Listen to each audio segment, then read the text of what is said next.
যশোরের বেনাপোলের পাটবাড়ি এলাকায় সুগন্ধি মশলা এলাচের চাষ শুরু করেছেন শাহজাহান আলী নামের এক ব্যক্তি।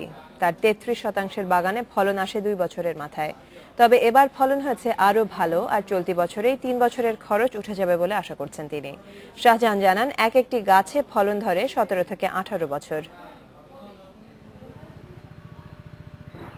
একে দোলনচাপা খই বা ভুট্টা ক্ষেত মনে করে ভুল করে বেশিরভাগ মানুষ।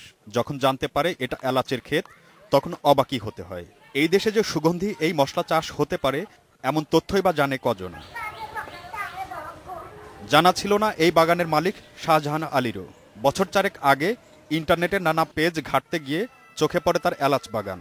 দেখে জাগে আগ্রহ, আর চাষ পদ্ধতি সম্পর্কে জ্ঞান নিয়ে চারা জোগাড় করেন ভারত থেকে। বাংলাদেশের শতভাগই এই এলাচি মশলাটা আমদানি করতে হয়। সেটা উপলব্ধি করে আমি আমার পরিকল্পনায় ৩৩% জমিতে এই ৩ বছর যাবৎ পরিশ্রমের পরেই এলাচিটা সফলভাবে চাষ করতে পেরেছি।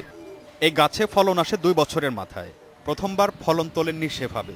এবছর উৎপাদন ৫০০ কেজি ছাড়াবে বলে আশা শাহজাহান আলীর। ৩ বছরে এই ক্ষেতে তার খরচ হয়েছে ৫ লাখ টাকার মতো। প্রতি কেজি এলাচের দাম ১,২০০ টাকা হলেও এই বছরই টাকা উঠে যাবে বলে আশা করছেন শাহজাহান। এই মশলা চাষের খবর পৌঁছে গেছে বগুড়ার মশলা গবেষণা ইনস্টিটিউটেও। বাগানটি করার পর থেকে প্রতি বছরই তা দেখতে আসেন ইনস্টিটিউটের কর্মকর্তারা। এলাচ চাষটা খুব আমাদের জার্মপ্লাজম নেই এখানে, তা উনি যেটা কালেকশন করছেন এটা সত্যি একটা আমাদের দেশের জন্য খুব সুফল হয়তো বয়ে আনবে ভবিষ্যতে।